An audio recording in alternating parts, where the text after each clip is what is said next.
Greetings, beautiful viewers, this is Smitten. Welcome to episode 26 of How to Fail at Smite, where I get my hands on the newest addition to Smite, Chronos. Finally, a new mage to toy with! I jumped into solo queue this morning and set my sights on middle lane. Loki comes in from left to set up a gank on Hebo. Everything seems to be going well until Hebo baits Loki into tower range and wipes him out with his ult. Don't worry, Loki, I can clean up.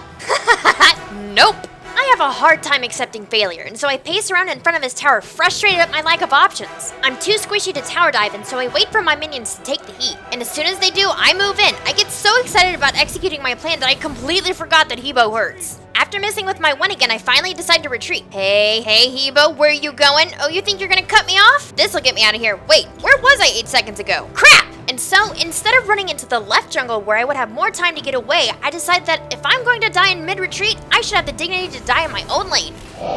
Chapter 1. Too close for comfort.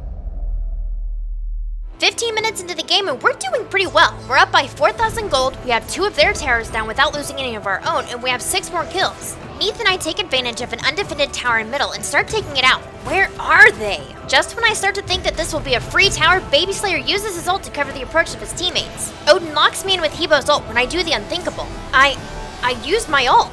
Effectively? How? Did I fat finger?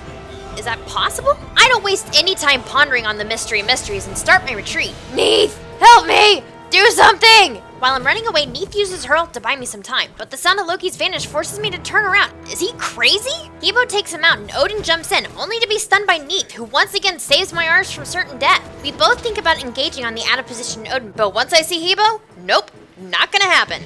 I pause for a moment to apologize to Neith for being a coward and return to the fountain safely. Lesson here, as with most gods, but especially with Chronos, timing is everything. Chapter 2. Mirror, mirror on the wall, who is the greatest fail of them all? There's no greater test of skill than a mirror lane. Odin and I have a level advantage, so this should be easy. So far, the enemy Chronos and I have missed our 3 and our 1. Oh well, at least we have him on the retreat. We move forward and Odin gets a free shot on me while I waste my accelerate on creep shots. Once my Odin traps Chronos in, it's time to kill things with things. Just when we think he's dead, he uses his ult to escape and flies back with full health. We're in trouble. We're way out of position, and with no Loki or Neith to save the day, I'm left to watching the respawn timer again. Chapter 3. Mash all of the buttons! My to-do list consists of 2 items at this point in the game. Item 1, take down this tower. Item 2, kill the Baby Slayer! I finally pull off my 3-1 combo and he's hurting pretty badly and tries to escape. Where are you going, Baby Slayer? Stand still so I can actually land my time rift from a distance. You don't have anything to deal with me and Vulcan, except maybe your whole frickin' team. Come on now, guys, I just wanted to kill him. Can't we just talk this out? Aww, now I has us sad. Chapter 4, an epic tale of victory. Dun da da da da da da da da. Never fear, my lady, I'm here to save you. Back, you foul beasts. Oh, you are not afraid? I will strike fear into your hearts with my robo voice and slightly girly steampunk wings. Why must you hide in a shroud of darkness? Come out and fight me. I can take all of you on by myself. Haha, yes, run away with shame in your hearts. Chapter 5, I just don't understand. If I've saved Neith from an onslaught, surely I can save Odin. Run to me, Odin, I will help you. Wait a second, how did that not stun any of them? That clearly went through the wall and hit them. Why did it work here, but not here?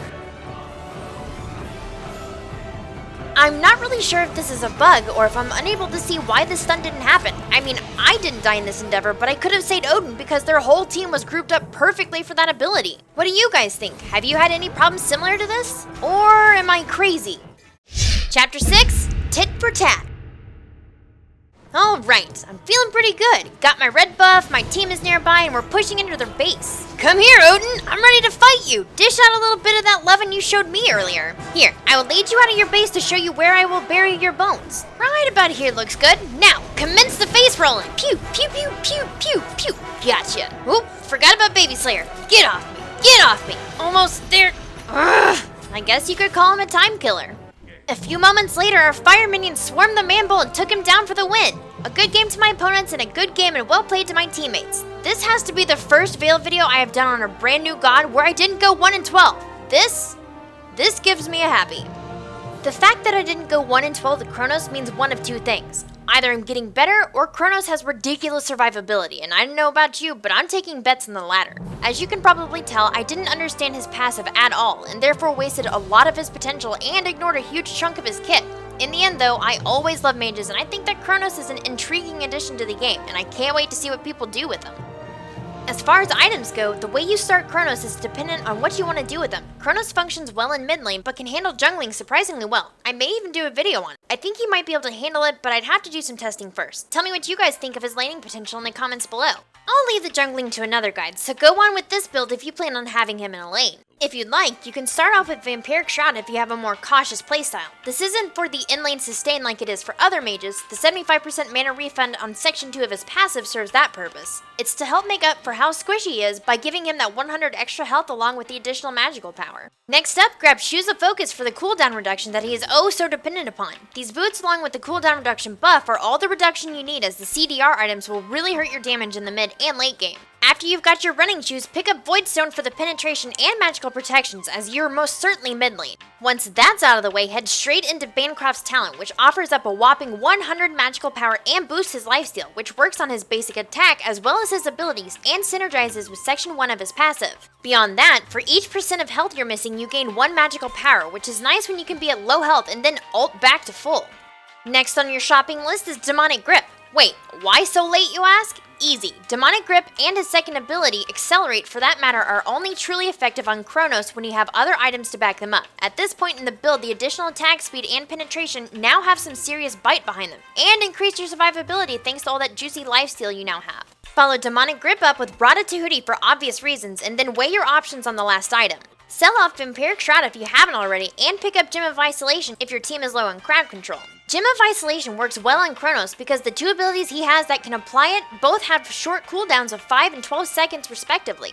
If your team is not light on the crowd control, Polynomicon is an excellent option for Chronos. Out of all the mages, he is most suited to benefit from its effects. If you can't afford more damage and need some more survivability, go for a protection item instead. Bulwark of Hope for additional magical protection, or Hide of the Nemean Lane for physical protection, and you've successfully completed your build. For his ability prioritization, we'll start off by describing his passive as quickly as possible. The Wheel of Time is locked in place when Chronos activates his second ability, giving him an additional effect for the lifetime of Accelerate. If activated in Section 1, Chronos gets 20% magical lifesteal. If activated in Section 2, he gets a 75% refund on mana cost when using abilities. If activated in Section 3, he gains 20% additional magical power. And in Section 4, his basic attacks get 35% of his magical power as damage. His passive, more so than skill shots or positioning, is the key to mastering Chronos. His number 1 ability, Time Rift, deals 80 to 260 magical damage scaled by 85% of his magical power to all enemies in the affected area. This ability also comes with a blazing 5-second cooldown and a low cost of just 50 to 70 mana. The only downside is the short delay on damage whilst he goes through his animation, so time it properly. Throw a point into this at level 1 if you're the more aggressive type, and max it first. His second ability is Accelerate. This is how Chronos triggers his passive, and as such, you should always check the clock's position before activating this ability. I've already told you what each section of the clock does, but it also increases attack speed by 20 to 40% and removes the attacking movement speed debuff. It's also supposed to increase your movement speed by 10 to 30%, but at the moment it's bugged, so might as well forget about that. Always throw a point into this second and max it third. Why third? Because his auto attacks don't become effective until after you've got some items behind it. This is why you buy Demonic Grip as your 4th item, as you should complete that when you finally max Accelerate. His third ability is Stop Time. It functions similarly to Isis' Spirit Bomb, but doesn't need to be detonated to be effective. When it first hits an opponent, it'll deal 30 to 110 magical damage, scaled by 40% of Chronos' magical power, and then deal that damage a second time when the 1-second stun goes off. You can either throw a point into this at level 1 to have a more secure early game due to the stun, or at level 3. Either way, you'll max this ability second due to it having the longer cooldown and less damage of his 2 burst abilities. His ultimate Rewind is the most unique ultimate we've seen in the game. Chronos rewinds time and returns himself to the position he was in 8 seconds prior, restoring the health and mana he had at the time, as well as resetting all his cooldowns. The only thing that scales when you level this is the cooldown, which goes from 120 seconds to 80 seconds at max. Throw a point into this at level 5 and max everything else before dropping another point into it. Your Shoes of Focus and the CDR buff will already reduce the cooldown from 120 seconds to 84, so don't waste points and use it when you have the CDR buff active. And so concludes the guide on Chronos.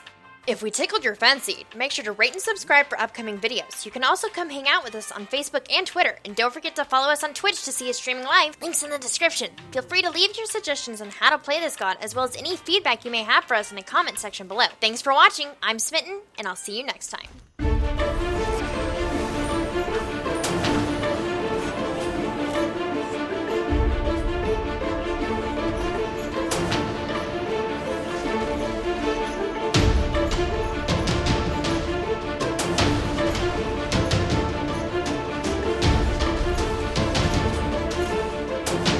Good game.